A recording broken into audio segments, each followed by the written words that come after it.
શ્રી વલ્લભાધીશ કી જય. गिरिराज धरण की जय. श्याम सुंदर श्री अम्मे महारानी श्री गुसाई जी परम दयाड़ की जय. श्री गोकुल नाथ की दाऊ दयाल की. श्री नवनीत प्रिया लाल की जय. अपने माथे विराता सेव्य स्वरूप की जय. બધાય વૈષ્ણવને જાજા કરીને જય શ્રી કૃષ્ણ. ગ્રીષ્મ ઋતુ ગરમીએ તો આ વખતે માજા મૂકી દીધી. એમાં બપોરે બરાબર 1 થી 4 લાઇટ ગઈ અને જે ફીલ કર્યું તોય સમજાણું નહીં કે પ્રભુએ સૂર્ય, ટાઈમે વરસાદ, ઘઉં સરસ પાકે એટલે શિયાળે વરસાદ, આપણે ઠંડી, પોતાના ટાઈમ ટેબલ પ્રમાણે કેવું આપ્યું છે. પણ એ બધું મફત મળે છે ને, ખબર નથી પડતી ને આપે છે એટલે એની કિંમત નથી. અને આ પૈસા દઈને મળે છે, ખાલી 3 કલાક બપોરે નહોતી. અને જે ઘરમાં વાતાવરણ બધા ઉપર જાય, નીચે જાય ને ઘેર બહાર જાય ને એટલો તાપ ને એટલું, છેવટે 4 વાગે બધાને એમ થયું કે હવે ક્યાંક વયા જાય, હવે નથી રહેવાતું. અને ત્યાં લાઇટ આવી. તો આજે એ સમજાણું કે પ્રભુએ શું શું નથી આપ્યું. પ્રભુએ એટલું બધું આપ્યું છે. આજે તમને સરસ બધાનું જોવાનું મન થાય છે તો તમે એમ કહો ટીવી બહુ મસ્ત છે અમારે, પણ ટીવીમાં જોવાવાળી આંખો જેણે આપી છે એના કોઈ દી વખાણ કરો છો? તમે એમ કહો કે મારા હાથે રસોઈ બહુ સરસ બને, પણ જેણે હાથ સરસ રસોઈ બનાવવાવાળા આપ્યા છે એને કોઈ દિવસ થેન્ક યુ કહો છે? એમ કહો છો અરે મારા નાથ, જે કાનથી સરસ બધું સંભળાય છે તો આપણે કહીએ આની કથા સરસ, આનો સત્સંગ સરસ, આ પિક્ચર સરસ. પણ એ સાંભળવાવાળાએ જે કાન આપ્યા છે એની કદર કરી છે આપણે? આ મોઢું આજે તો મસ્ત થયું હતું શાક, કારેલા બટેકા ને કાજુનું, ભીંડા બટેકાનું તો વાત જ ન થઈ, બહુ સરસ થયું હતું. અને રસ રોટલી. પણ એ સ્વાદ આપવાવાળી જીભ ને મોઢું જેણે આપ્યું છે એની કદર કરીએ જ કોઈ દિવસ? આ બધી વાતો કરીશ ને તો હવાર પડી જશે. તો આપણે બધા જે વસ્તુ પૈસાથી હોય, ટીવી પૈસાથી, વસ્તુ બધી બહારથી આવે પૈસાથી, એની કિંમત કરીએ છીએ. પણ જેણે અમૂલ્ય વસ્તુ આપી છે એની કોઈ દી કદર કરતા નથી. એનું ફીલ આજે 1 થી 4 જ્યારે લાઇટ ગઈ અને આમ હવે તમે તો બધાય નીચે સૂતા, મારે તો હાથની તકલીફ, ક્યાંક નીચે સૂવું ઊભું ન થવાય, એ બે કે અહીંયા જ આવવું પડ્યું. અને જે આ બધું એવું ને, લાઇટ ગઈ ત્યારે કિંમત સમજાણી, અત્યારે છે તો સમજાય છે. 2 બાજુ લાઇટ ને એસી ને પંખા ને. હવે લાઇટ ગઈ હોત ને સત્સંગ કરવો હોત, બહાર બેસત તો ટ્રાફિક એટલો, ગરમી એટલી. પ્રભુ જો બધી વ્યવસ્થા કરે, ચલો સત્સંગ કરવા, પણ આ બધી વ્યવસ્થા જેણે કરી છે એનો તો આભાર માનો મારા વાલા. પહેલાં તો માથાના આપણા કેસથી વાળથી પગના નખ સુધી એક એક વસ્તુ તમે જુઓ, વર્ણન નથી કરવું, પણ જ્યારે કાંઈક તકલીફ થાય ને ત્યારે ખબર પડે કે આ અંગની કિંમત શું છે. હવે જો અત્યારે સારું થઈ ગયું પણ એક એક અંગ દુખે છે, બરાબર, એક એક સાંધો દુખે છે. હવે પેન કિલર લેવાની નહીં, ડૉક્ટરે ના પાડી છે બિલકુલ અડવાનું નહીં. હવે જે વીતે એને ખબર પડે, પણ એ મટી જશે ને ત્યારે પાછા ભૂલી જશું. ઓલું પોટેશિયમ હાઈ થઈ ગયું ને સોડિયમ ઘટી ગયું ને ત્યારે ઈલાબેનને ખબર પડી, ગયા હવે બરાબર થઈ ગયું. તો આને બધું બેલેન્સ જે રાખે છે, જેના કાંટામાં ક્યાંય કહેવા પડવું નથી, એને કોઈ દિવસ આપણે આભાર નથી માનતા.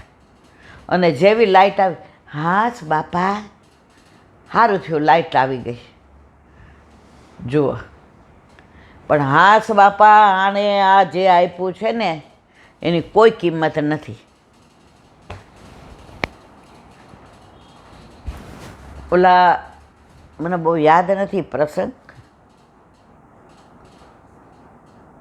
હા હવે ક્યાંનો છે મને યાદ નથી, વર્ષો પહેલાંની વાત છે. પહેલાં છે ને આ પેરાલિસિસ થતો તો કોઈને ખબર ન પડતી, એમ કે એનું અંગ જકડાઈ ગયું કે લકવા મારી ગયું છે.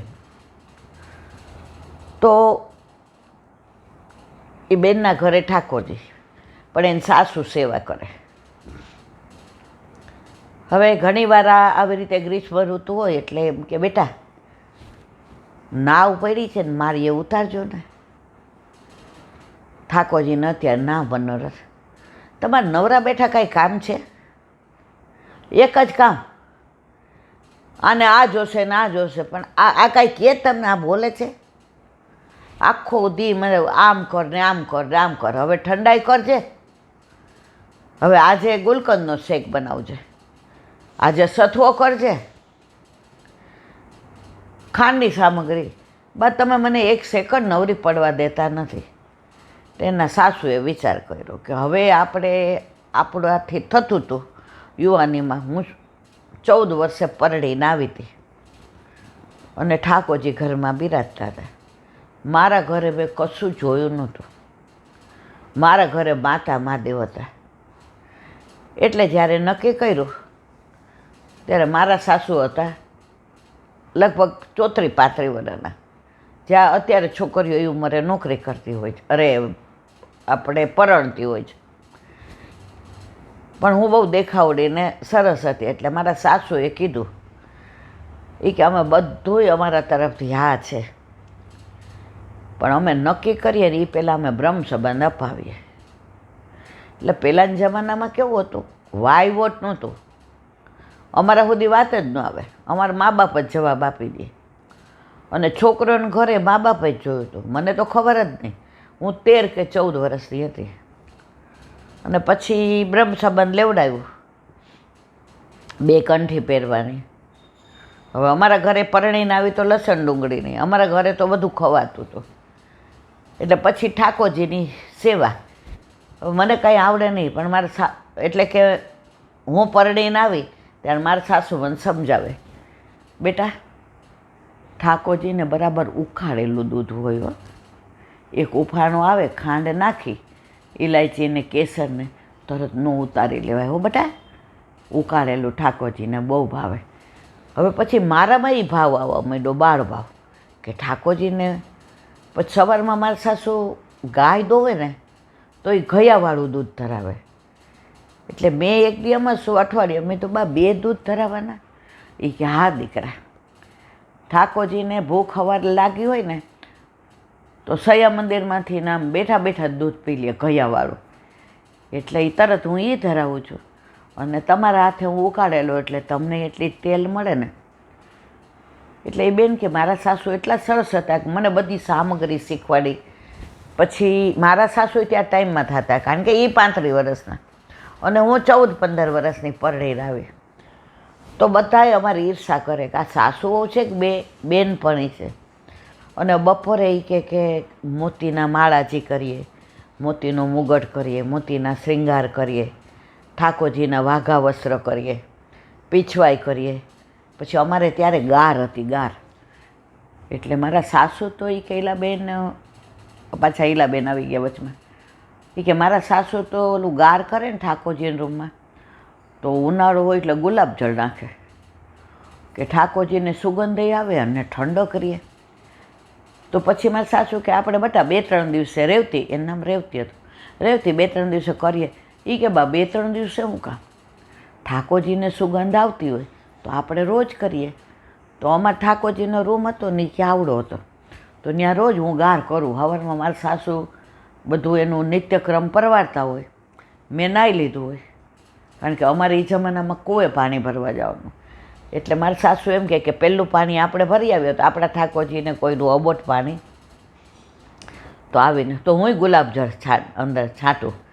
મારા સાસુ કે હા વાહ બેટા રેવતી, એ કે બા 2-3 દિવસે કરીએ તો સુગંધ ઓછી થઈ જાય ને, એટલે રોજ હું એ કે નાખું. તો અમારા બેને એવું બનતું કે હું પુષ્ટિ માર્ગીય નહોતી, પણ મારા સાસુ સહેજ વહેલા પહોંચી ગયા. મારા છોકરા હજી ભણતા હતા અને અમારા ગામડામાં સ્કૂલ SSC સુધી નહોતી, 7 સુધી જ હતી. એટલે પછી એ લોકો 12 ભણવા ગયા. એટલે હોસ્ટેલમાં રહીએ ને ઘરે અમે 2 માણાને હાથી બધાય. મારા વરે એકના એક હતા કે હવે મારો દીકરાની વહુ પરણીને આવી, હવે એના ઘરે 8 આમની સેવા હતી. તો હું રાજી થઈને નક્કી કરીને પરણાવીને લઈ આવી કે હાસ હું તો હાવ બોતડી હતી. મારા ઘરે તો માતા મહાદેવ હતા ને મારા સાસુએ બિચારાએ લમણા, પણ આને ભાવ બહુ હતો કોને, આ બેનને રેવતીને. હવે એની વહુ પરણીને આવી મિતાલી. હવે એને આ બધું ગમે નહીં, કારણ એણે કાંઈક ફેશન ડિઝાઇનનો કોર્સ કર્યો તો કે જે કર્યો એ બહુ ખબર નથી. એટલે જેવું કાંઈ કહે એટલે તાળું કહે, જેવું કાંઈ કહે એટલે તાળું કહે. હવે એનો દીકરો અંદર સૂતો હોય ને તોય બોલે નહીં.